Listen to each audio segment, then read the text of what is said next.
WCBI News at 10 starts now.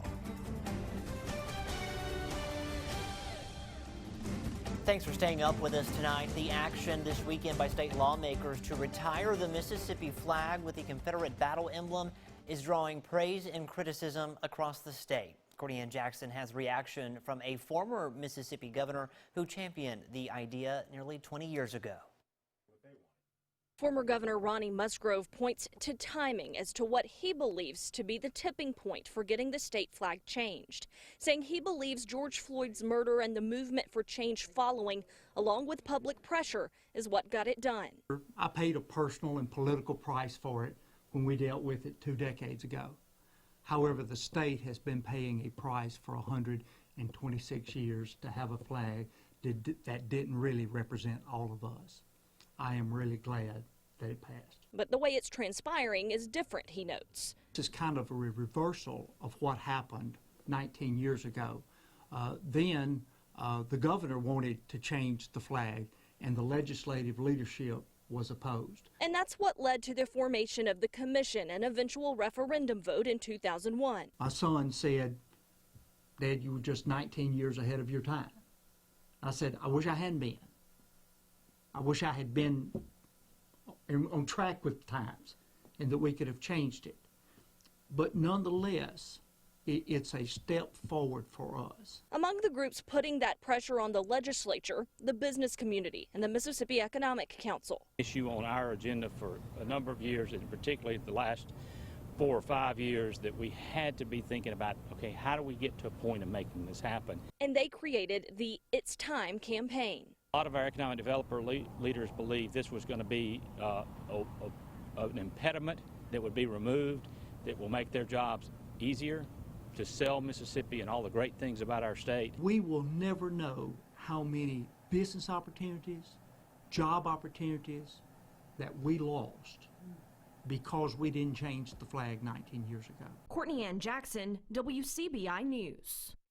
In a statement, former Governor Phil Bryant says, quote, "Mississippi has long valued our faith above all things. We now have the opportunity to send a message of hope to the entire nation that here in Mississippi, in God we trust." Standing on the steps of the state capitol building today, Senator Angela Turner Ford called the names of many of Mississippi's civil rights pioneers, including Medgar Evers and Fannie Lou Hamer. She praised former state lawmakers and others for their decades-long work for progress. This battle is one that has been fought uphill. And you have to know, and I have to proclaim to you, that the Mississippi Legislative Black Caucus in this battle, along with others, have held the line. Turner Ford also acknowledged Mississippi State athlete Kylan Hill, a constituent in her district, for taking a stand on social media to change the flag. At the local level, many city and county governments are hoping that the change in the flag could mean more investment in their backyards. Our Stephanie Poole speaks with city officials on what this could mean for town revenue. Even if it's the right thing to do, which it is economically absolutely the right thing to do. Starkville Mayor Lynn Spruill says changing the state flag will have a positive impact on the city's economy. I am very grateful because the things that were going to impact Starkville in particular, and all of your college towns, were obviously tournaments and athletics and what the message that sends to future athletes who want to come to our community, who make such a difference in how we are perceived and in what we can do to better our community. Mayor Spruill is hopeful a new design will give all residents a sense of inclusion. From that perspective, I will be glad to have a flag of Mississippi that we can be proud of and that does include everyone. And that's what this is about. It should be a unifying symbol. It's been 5 years since the city of Starkville voted to stop flying the flag. Oktibbeha County followed 6 months later. CEO of the Greater Starkville Development Partnership, Mike Taggart, says nearly 60% of sales increased during MSU's game day weekends. He says with the new flag design, he's anticipating for those numbers to grow. From our restaurants and our retail organizations, they we depend on those events as well as others, but we depend on those certainly, and it has an economic impact. In economic development and job creation, it's no longer a state-specific effort. It's a national and international effort in trying to recruit companies to your community. Eupora is one town flying the now retired state flag. Mayor Lamar Dumas says he and board members are making plans to bring it down. We will be addressing this issue, and I'm sure that during the pandemic, we've been trying to be abiding by the rules of the state of Mississippi. We definitely welcome tourism because to survive, you got to be economically sound and solid. With the changing of the flag, which is long since overdue, it's certainly it's going to have a positive impact on not just Starkville and the university, of course, but the entire state. Mayor Dumas says the board will decide what day to remove the state flag on July 6th. A pioneer in economic and industrial development in the Golden Triangle has passed away. Charlie Ford was a key player in transforming what was once open land here in Lowndes County into a magnet for attracting new industry. As director of the Columbus Lowndes Economic Development Association, Ford oversaw growth before the development of the link. Ford continued to work with Lowndes County and the link on projects after his retirement. Charlie Ford was 78. Highs in the low 90s tomorrow on Tuesday, very similar to what we had out there today. Plenty of humidity too. So 91, 92, maybe 93 degrees will be a chance for some scattered storms too. Hope for one of those to cool you down. Now right now we have some clouds, not really a lot of rain. Pretty quiet, but pretty muggy. Look at these temperatures in the upper 70s to around 80 degrees with high humidity. It is just going to be a muggy night. Lows down into the mid 70s here. So keep your fans and your air conditioners on full blast. There could be a stray shower or storm out there tonight. Looking ahead at Tuesday and beyond as we approach 4th of July weekend, our comfort index in that muggy/miserable category. And over the next couple of days, that heat index could once again be over 100. Your full forecast in just a few minutes. New tonight, a Supreme Court ruling striking down a Louisiana law could have ripple effects in Mississippi.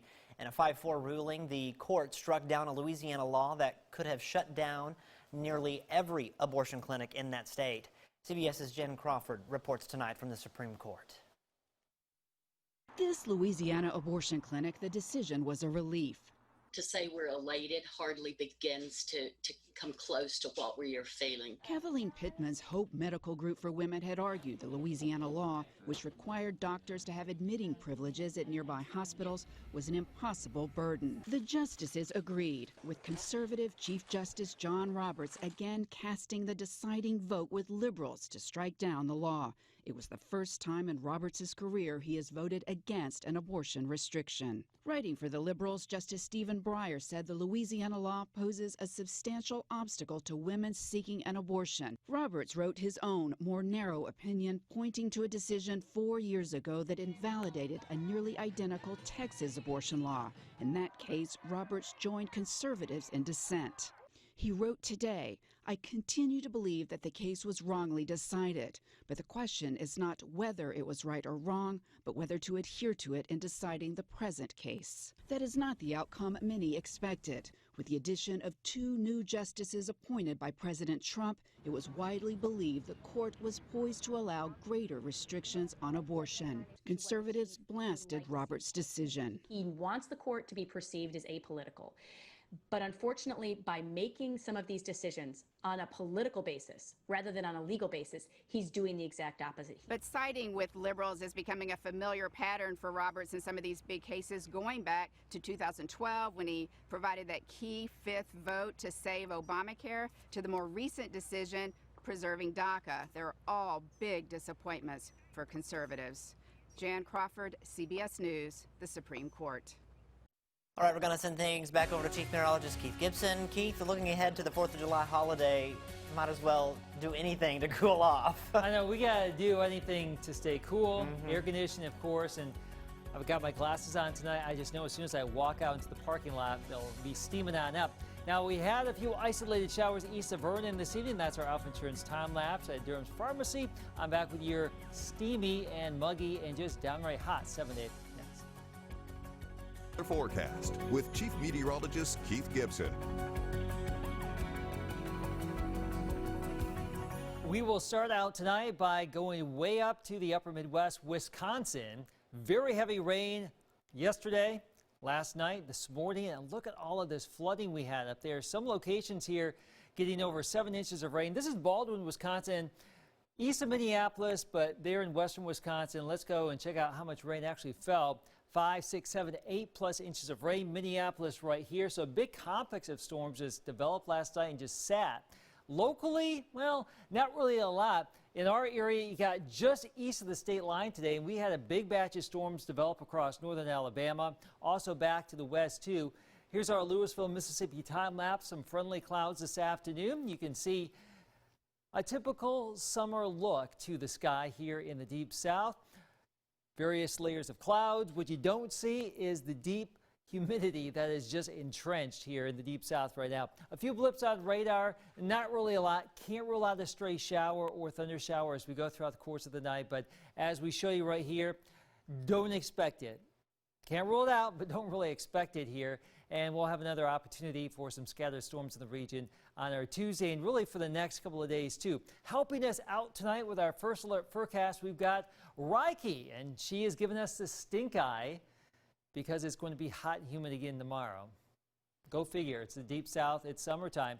Upper 80s to low 90s. The heat index should be over 100 degrees at times here. So just plan accordingly. Lightweight, light-colored clothing, maybe an umbrella on standby. Any one of these storms that do develop here in the region could be producing heavy downpours and also some gusty breezes. Now, if you don't see a storm, you will have this to deal with. The heat index around 100 degrees, much like today. I think we were up to about 102 in Tupelo earlier today. Now, the 4th of July is coming up on Saturday. We've been as warm as 100+ degrees around here in Columbus and really everywhere else in the area. We've had some cool morning lows on the 4th of July down into the mid-50s. That's not going to happen this year. And we've had some very heavy rainstorms in the region on the 4th of July. What's in store this year? Well, probably low 90s and a 20 to 30% chance for some scattered showers and storms. And much like the next couple of days here, notice how we'll have a few clusters of storms around. It's really just going to be random who gets what around here, but the opportunity is there for a storm to cool you down. If you don't see it, it will be warm and steamy. Highs generally in the lower 90s for the next 7 days with lows in the 70s. An area university is not letting up in its fight against COVID-19. We tell you why you may want to pick up a maroon mask when we come back. WCBI News at 10 with Scott Martin. Welcome back, everyone. We're all familiar with those summer pests, particularly mosquitoes, which can carry diseases. In tonight's Health Talk with Baptist, we learn about what bug repellent is best for your kids. Hi, I'm Dr. Andrea Morris, pediatrician at Baptist Memorial Hospital, Golden Triangle. Tonight I'd like to talk to you about insect repellent and your children. Now that warmer weather is here, that means more bugs. Mosquitoes, biting flies, and ticks, which can make children miserable. Once considered just a nuisance, we now know that insect bites can often lead to serious medical problems. Not only can certain insects and ticks spread diseases like West Nile virus, Lyme disease, and Rocky Mountain spotted fever, the bites themselves can become infected with bacteria like MRSA or antibiotic-resistant staph. Although many parents know that you can use insect repellent under older children, many are surprised that it's considered safe to use most insect repellents on infants aged 2 months and older to prevent bites from mosquitoes and other insects. But how do you know which ones are safe? Insect repellent provides enough protection against biting insects and ticks for your child, and that usually depends on how much time your child will be outside. Insect repellents containing DEET have been tested and approved as safe for kids, but it is important to use them carefully and correctly. The amount of DEET varies, but the American Academy of Pediatrics recommends that products for children should contain no more than 30% DEET. Read labels and always be sure to follow all directions and precautions. Join us next time for Health Talk with Baptist, when we will discuss how to safely apply insect repellent to babies and children. Mail your topic suggestions to healthtalk@wcbi.com. Health Talk has been brought to you by Baptist Memorial Hospital, Golden Triangle. The number of people hospitalized with COVID-19 shows an increase today. State health officials report 675 new cases. 20 deaths are also added to the state's total. This means 1,059 people died after being diagnosed with coronavirus. MSDH says the number of people suspected to have COVID-19 in the hospital has also increased, along with the number of people in ICU and on ventilators. 75% of COVID cases did not require hospitalization. Currently in Mississippi, there are about 6,100 presumed active cases. The 18 to 29 age group has tested positive more than any other age group. State health officials say that there's less testing in Mississippi and more COVID-19 cases. Dr. Thomas Dobbs tweeted this picture over the weekend. In the chart, you can see where Mississippi tested more than 60,000 people through May 17th through May 30th. The number of positive cases in that time frame was about 6%. In June, fewer people have been tested in the 2-week periods listed, and the positive percentage has nearly doubled. In his tweet, Dobbs says the virus is spreading more with less testing happening in the state. Mississippi State University will require all employees to start wearing face masks when in any campus building starting tomorrow. The university says they're doing this due to the increase in COVID-19 cases throughout Oktibbeha County and the Golden Triangle. MSU will provide updates on coronavirus-related information on its website and the social media sites. Those who need a mask are asked to contact their building manager. Employees can remove their face masks if they're in their individual office or workspace, and they can maintain that 6 feet social distance from all other people.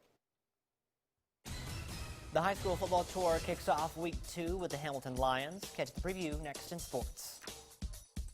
Tom Ebel.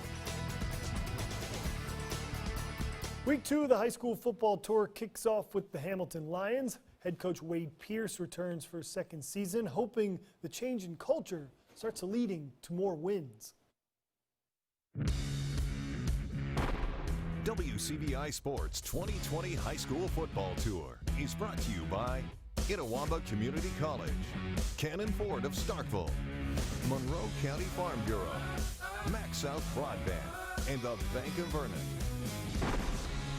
When head coach Wade Pierce arrived in Hamilton in 2019, he set out to turn the Lions football program around.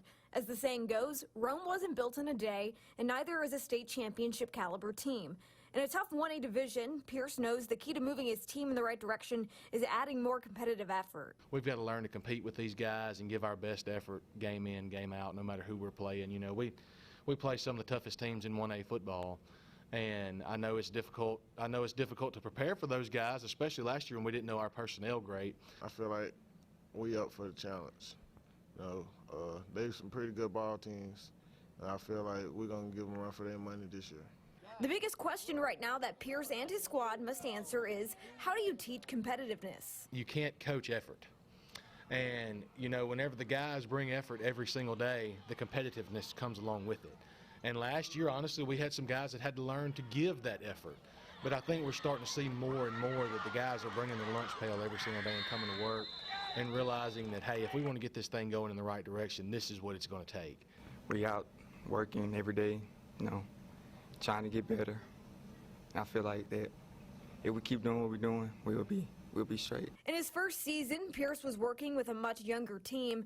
Now that the Lions bring back a whole host of players, Hamilton looks to fill some of its missing holes with some experience. Well, we returned pretty much everybody up front on offense. We lost one guy, and it's going to be a big loss on the offensive line, but we have some guys that's really willing to step in and to fill his spot. On defense, we bring back 8 of our 11 starters, so we bring back just about everybody. You know, offensively, we're going to have to try to find a quarterback and a running back, and I know that's your 2 most important positions on offense. But we have some guys I think are ready to step in and fill their shoes. Last year when we put all those younger guys in, I wasn't necessarily expecting what I got out of them. A lot of them stepped up, and they didn't necessarily do a lot just because it was their first year, but I think this year that they'll really step up and show us what they got. Hamilton will look to bring that competitive energy when they hit the gridiron for their first matchup against Hatley on August 21st. Reporting in Hamilton on the high school football tour, Courtney Robb, WCBI Sports. WCBI Sports 2020 High School Football Tour with Hamilton High School is sponsored by Cleveland Moffitt Funeral Home of Amory, Access School Health Services, and St. James United Methodist Church. Some of the upcoming stops in the high school football tour: Vardaman for your Tuesday, Myrtle Wednesday, Baldwin Thursday, and then we jump into the 2A schools for Friday. East Union, Mantachie, Bruce make up the rest of the week. Then we got a little bit of Schooner River rivalry for 14 and 15. Calhoun City starting your week next week on Monday, Winona on Tuesday, and Water Valley on Wednesday. For the previous stops, if you've missed any, go to our website, WCBI.com. The final Mississippi State Bulldog to be drafted has signed to the big leagues. Bulldogs ace J.T. Ginn inks with the New York Mets, signing for $2.9 million, about $1.5 million more dollars than his slot value at the 52nd pick. Ginn, Jordan Westberg, and Justin Foscue all signed with their clubs, as well as Bulldog commits Austin Hendrick and Blaze Jordan. That's it for sports. We'll be back right after the break. All right, we are looking at highs in the 90s here. Plenty of heat, plenty of humidity over the next couple of days. The heat index should be over 100 degrees. We may see some scattered storms here Tuesday, Wednesday, Thursday. Lower rain chances got just in time for that 4th of July weekend. Of course, the 4th on Saturday. Yeah, I like seeing that. I like seeing that lower chance. So stay hydrated, folks. Stay cool. Have a good night. We'll see you tomorrow.